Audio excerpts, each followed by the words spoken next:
Assalamualaikum warahmatullahi wabarakatuh. Perkenalkan, nama saya Kemal Yazid Wahidi. NIM saya 2307055207.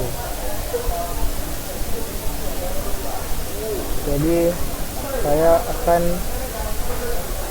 menjelaskan kelebihan dan kekurangan tentang array, text, queue, linked list, dan tree dan graph. Yang pertama ada array. Kelebihannya akses elemen cepat karena pakai indeks. Indeksnya dimulai dari 0. Sederhana dan efisien. Kekurangannya ukurannya tetap, sulit ditambah atau dikurangi. Dan memori bisa terbuang jika ada ruang yang dipakai. Yang kedua ada teks. Teks kelebihannya yaitu mengikuti aturan masuk terakhir, keluar pertama, LIFO. Jadi teks ini cocok untuk undo atau redo atau pengecekan urutan. Terus kekurangannya salah satunya akses hanya dari atas, jadi terbatas pada prinsip LIFO. Yang ketiga ada queue. Kelebihannya yaitu mengikuti aturan masuk pertama, keluar pertama atau FIFO, sesuai untuk antrian seperti tiket atau pemrosesan. Kekurangannya salah satunya akses hanya bisa dari depan dan belakang, tidak bisa untuk mencari elemen tertentu, dan bisa terjadi masalah penuh pada implementasi sederhana dengan array. Selanjutnya ada list.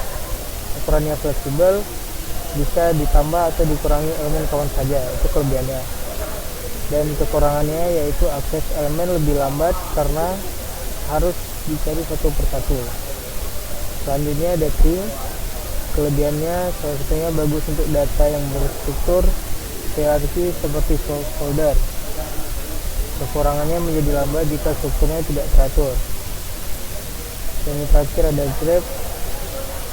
Kelebihannya yaitu bisa menunjukkan hubungan kompleks antara data dan koneksi rumit, memerlukan banyak memori terutama untuk graf besar dan pencarian di graf. Selanjutnya, jadi ini adalah kesimpulannya. Saya bacakan. Pertama, array cepat diakses lewat indeks, tapi ukurannya tetap, jadi sulit ditambah atau dikurangi kapasitasnya. Sedangkan stack cocok untuk situasi masuk terakhir, keluar pertama seperti undo redo, dan queue cocok untuk antrian masuk pertama, keluar pertama seperti antrian tiket atau penulisan data. Sedangkan linked list fleksibel dan ukuran dan mudah ditambah atau hapus elemen, tapi aksesnya lambat karena harus dicari satu persatu. Tree berguna untuk data berstruktur hierarki, tapi cukup rumit dikelola agar tetap teratur. Dan terakhir graph ideal untuk data dengan banyak hubungan antar elemen seperti peta atau jaringan sosial, tapi membutuhkan banyak memori dan pemrosesan yang kompleks. Selanjutnya, saya akan menjelaskan perbedaan array dan list. Array dengan istilah yang kita kenal yaitu larik, yaitu adalah variabel yang menyimpan data lebih dari satu, dan data yang disimpan itu tipenya harus sama. Sedangkan list atau daftar, variabel yang menyimpan data yang banyak juga, lebih dari satu, tapi tipe data yang disimpan bisa sama, bisa juga berbeda. Persamaan antara keduanya, akses data menggunakan indeks, menggunakan tanda kurung siku untuk implementasinya, dan elemen data dipecahkan dengan tanda koma. Kita akan mencobanya di Google Colab. Tentu saja kita mengimport array-nya dulu. Jadi yang pertama kita akan membuat contoh array ya. Misalkan variabelnya ar, harus menggunakan kurung siku setiap array. Kita isi misalkan 1, 2, 3, 4, 5 boleh. Lalu kita print. print R. Mungkin kita kuning dulu ya.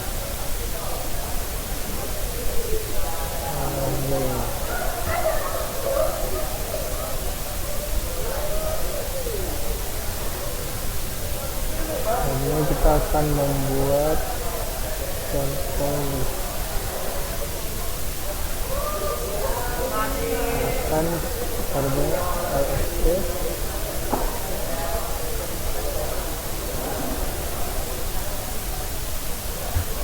Kalau list tetap menggunakan kurung siku. Perbedaannya antara array dan list, kalau array kita harus menggunakan tipe data yang sama, dan tadi contoh di atas saya menggunakan integer, tipe data integer. Di list kita bisa menggunakan integer, kan string, buat ini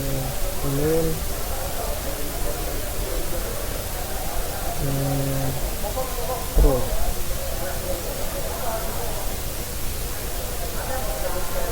Coba kita print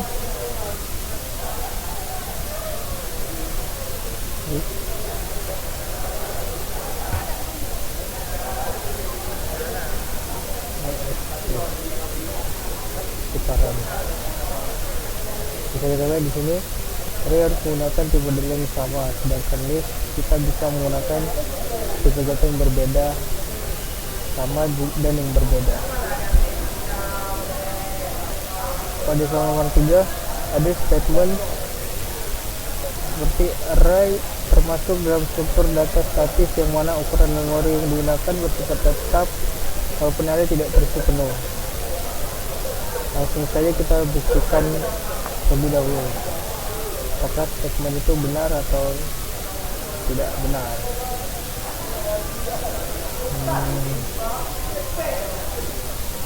Kita import dulu array. Kita juga mau import SQS untuk mengecek memori. Pertama, misalkan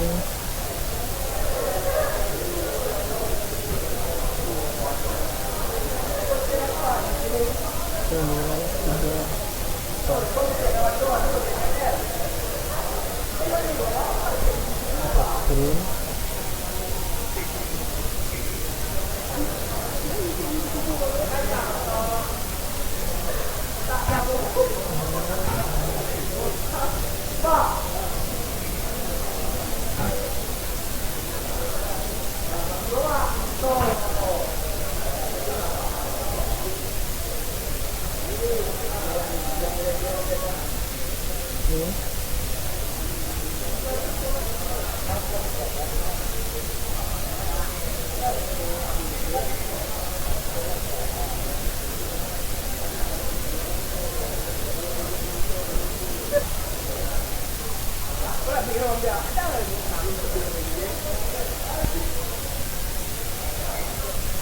yang kita tambahkan dan kita hapus atau kita kurangkan, ini run. Memori awal di sini 88. Setelah kita tambahkan, memorinya berubah menjadi 120, dan setelah kita hapus, memorinya juga tetap menjadi 120. Jadi menurut saya statement yang mengatakan bahwa array adalah struktur data statis dan ukuran memori tetap adalah benar dalam konteks array statis seperti di bahasa C atau Java, tetapi tidak sebenarnya benar di bahasa Python karena Python tidak memiliki array statis bawaan, dan kita menggunakan array yang sifatnya sedikit berbeda dari array statis murni. Sekian dari saya. Assalamualaikum warahmatullahi wabarakatuh.